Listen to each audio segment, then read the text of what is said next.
तो आज बच्चों हम लोग पढ़ेंगे cardiac cycle and we have already learn the structure of heart in our previous class. तो आपको वो स्ट्रक्चर याद होगा और उसी बेसिस पे आज हम लोग पढ़ेंगे कार्डियक साइकिल और हार्ट बीट। फिर भी I am going to revise you the simpler structure of heart beat because this structure is associated directly with the cardiac cycle. So as you know, in our heart 4 chambers are there, and in diagrammatic representation this one is superior vena cava, inferior vena cava, right auricle, left auricle, right ventricle, left ventricle, superior vena cava, inferior vena cava, and all this structure has already been explained in previous class. So the part which transport the blood towards the heart, towards the lungs, is pulmonary artery, and away from the heart is aorta. This is aorta. So simply, if we see the route of blood circulation, as we know, the blood is collected from the body, all parts of the body, through superior and inferior vena cava. Then the blood goes to right auricle, then to right ventricle through tricuspid valve. This valve, opening and closing of this valve is associated with the heartbeat. So this structure is highly essential to recall before we are going to learn the cardiac cycle. Then the blood goes to pulmonary artery, then to lungs, and return back to the left auricle. From left auricle it goes to left ventricle through bicuspid or mitral valve. Then through aorta it goes to the different parts of the body, which is known as systemic circulation. So you should remember 3 points here. The first one is tricuspid valve, bicuspid valve, and semilunar valves reported in pulmonary artery and the aorta opening to the ventricle. So this cardiac cycle can be defined as one cardiac cycle is equal to one heartbeat is equal to 0.8 second for a normal healthy person. The heartbeat can be defined as a complete systole and complete diastole of the part of heart, particularly ventricle, and it takes about 0.8 second time. So it includes one complete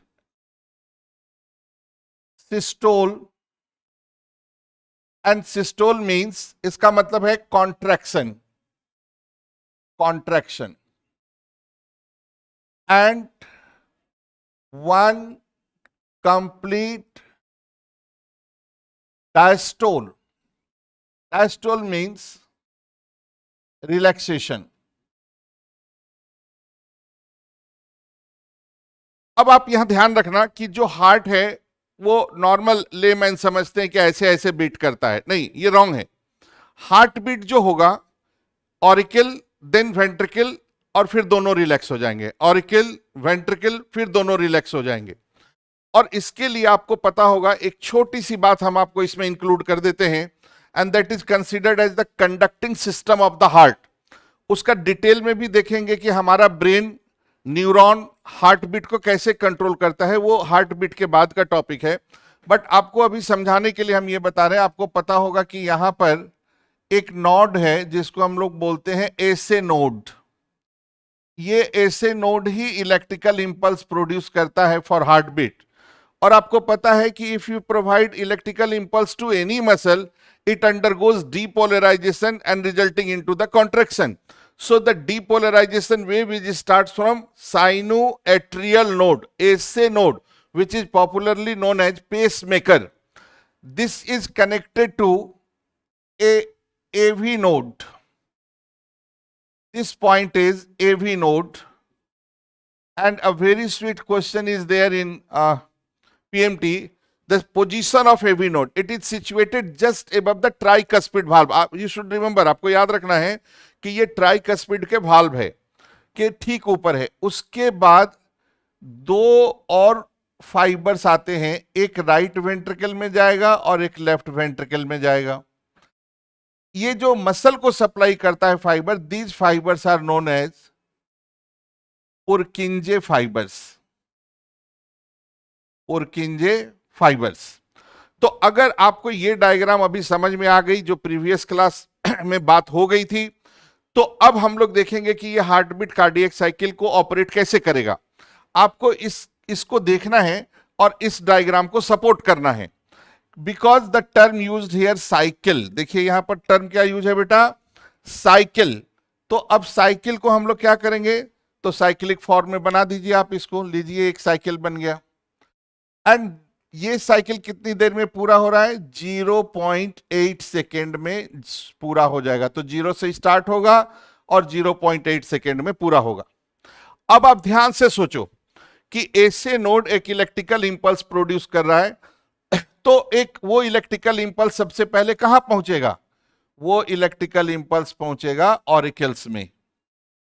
अच्छा, आपका question ये होगा कि क्यों, जब electrical impulse चला है तो वो तो पूरा हार्ट में एक साथ पहुंच सकता है. तो ऐसे कंडीशन में आपको यह ध्यान रखना है कि ये जो पहुंचा है इलेक्ट्रिकल चार्ज, यहां पर देखिएगा, this is the statement written in NCERT. Auricle और वेंट्रिकल के बीच में यहां पर एक कनेक्टिव टिश्यू का इंसुलेटर होता है. तो जो मसल, आप ये ना समझे कि ऑरिकल और वेंट्रिकल बिल्कुल मसल से अटैच है तो यहां से चार्ज चलेगा और यहां पहुंच जाएगा, नहीं. इस चार्ज को रोकने के लिए यहां पर एक इंसुलेटर है, और ये लाइन एनसीईआरटी में लिखा हुआ है, इंसुलेटर. तो ये इलेक्ट्रिकल चार्ज को यहां जाने से प्रिवेंट कर देगा. इसका मतलब ये है कि चार्ज मूव फ्रॉम ऐसे नोड टू एवी नोड. अब जैसे हम लोगों की ये जो क्वार्ट्ज घड़ी है, आप देखिए ये चल रही है, इसका कांटे को देखेंगे आप, ये चल रही है, लेकिन आप इसको ध्यान से देखेंगे तो इसका चलना उतना वैल्यूएबल नहीं है जितना इसका 1 सेकेंड के लिए रुकना है. ये 60 बार रुकती है तो 1 मिनट होता है, चलती है तो 1 मिनट नहीं होता है. अगर चलने से 1 मिनट होता है तब तो हम लोग इसको मोटर लगा के घुमा देते, और अभी 11 बज रहा है तो अभी हम 5 बजा लेते. इसमें नहीं, इसका 60 बार रुकना जरूरी है.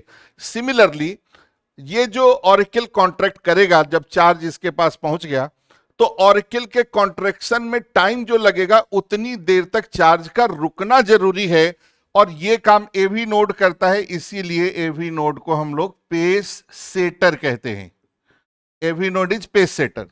तो बेटा बस आसान हो गया.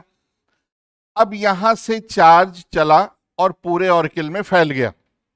इसमें जो टाइम लगता है वो है 0.1 सेकेंड. तो आपको अब पता चल गया कि 0.1 सेकेंड में क्या होगा, ऑरिकुलर सिस्टोल.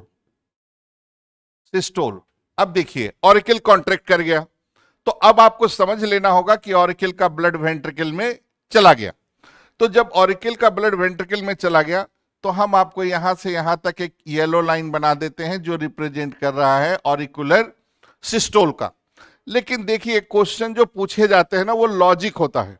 अब ये तो लिखा हुआ है बुक में कि ऑरिकुलर सिस्टोल होगा 0.1 सेकेंड का. आपसे पूछ देगा कि ऑरिकुलर डायस्टोल कितनी देर का होगा. तो आपको कैलकुलेट करना है कि टोटल लाइफ जो साइकिल है वो 0.8 सेकेंड का है, और 0.8 सेकेंड में ऑरिकल 0.1 सेकेंड के लिए कॉन्ट्रैक्ट कर रहा है, मतलब 0.7 सेकेंड के लिए वो रिलैक्स कर रहा है, डायस्टोलिक फेज में है. तो अब हम लोग क्या करेंगे कि इसमें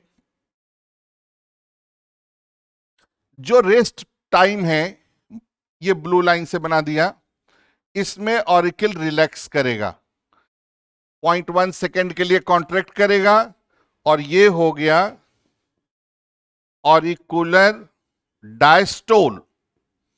अब जब ऑरिकुलर डायस्टोल की टाइमिंग आपसे पूछी जाएगी, जो कम मेंशन्ड होता है, तो उसको लिखेंगे 0.7 second. Then charge goes to ventricle. अब 0.1 सेकेंड के बाद ये पेस सेटर अलाउ कर देगा चार्ज को वेंट्रिकल में जाने के लिए। तो जब ये वेंट्रिकल में जाएगा बेटा, तो ये होगा 0.3 सेकेंड के लिए। अब क्योंकि चार्ज आ गया, तो वेंट्रिकल का वॉल डीपोलराइज्ड होगा, और जब वो डीपोलराइज होगा तो कॉन्ट्रैक्ट करेगा। तो इसके लिए हम लोग ये लिख दिए कि ये हो गया ventricular systole and it's timing will be 0.3 second. तो अब आप फिर बताएं कि जो वेंट्रिकल है वो डायस्टोलिक फेज में कितनी देर तक रहेगा। तो फिर वही कैलकुलेशन आपको कर लेना है कि जब कोई 0.8 सेकेंड का साइकिल है, उसमें वेंट्रिकल 0.3 सेकेंड के लिए कॉन्ट्रैक्ट कर रहा है, तो वो रिलैक्स करेगा यहां से यहां तक। तो this pink colour represent ventricular diastole for 0.5 second. And in this, अब देखिए कितना मजा हो गया।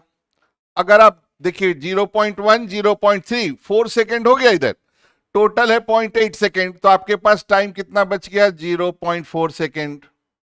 तो अब आप इस डायग्राम को देखिएगा, इसी को ओलंपियाड में और एनसी और एम्स के क्वेश्चन में भी शेडिंग करके पूछा था। जब ऑरिकल कॉन्ट्रैक्ट किया है तो वेंट्रिकल रिलैक्स है, जब वेंट्रिकल कॉन्ट्रैक्ट किया है तो ऑरिकल रिलैक्स है।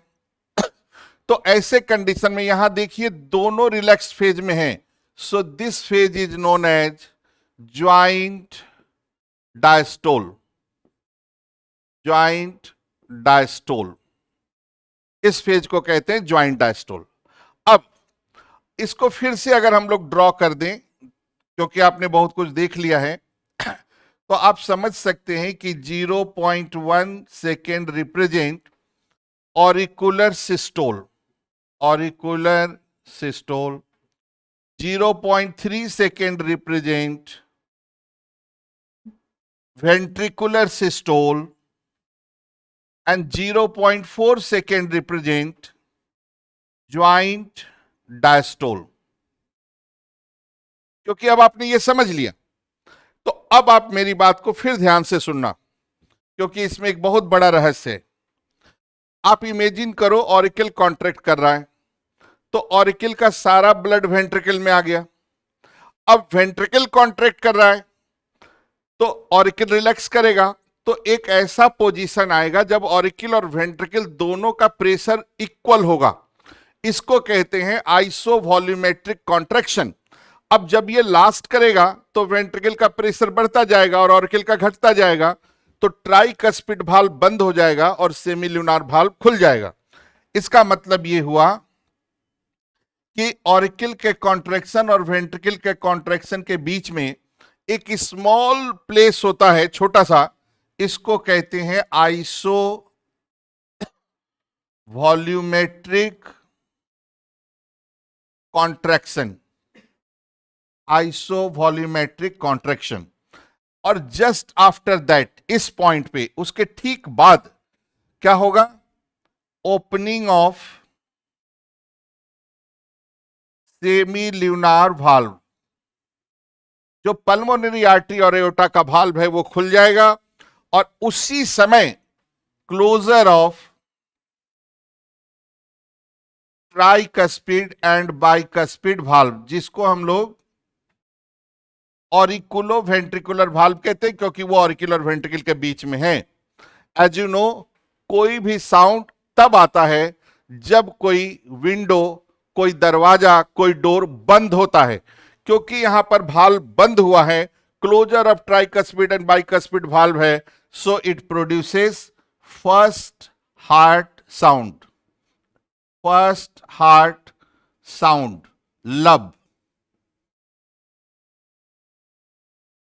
And after the contraction of ventricle, there is again small places which is known as isovolumetric relaxation, isovolumetric relaxation,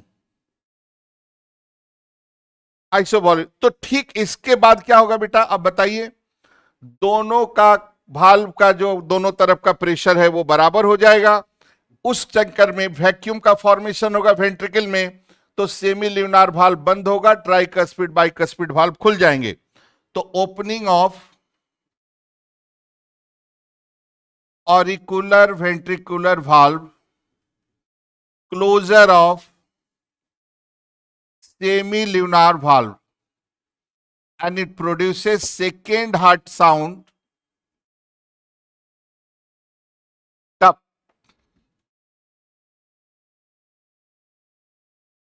तो फिर यहां एक बहुत अच्छा क्वेश्चन एराइज होगा। अब अभी हम आपको बता रहे हैं तो आपको आंसर मिल जाएगा, लेकिन कई बार ये क्वेश्चन पीएमटी में पहले आया है जब सीबीएसई होता था। तो फिर एक बार आप याद कीजिए, 0.1 सेकेंड, 0.3 सेकेंड और 0.4 सेकेंड।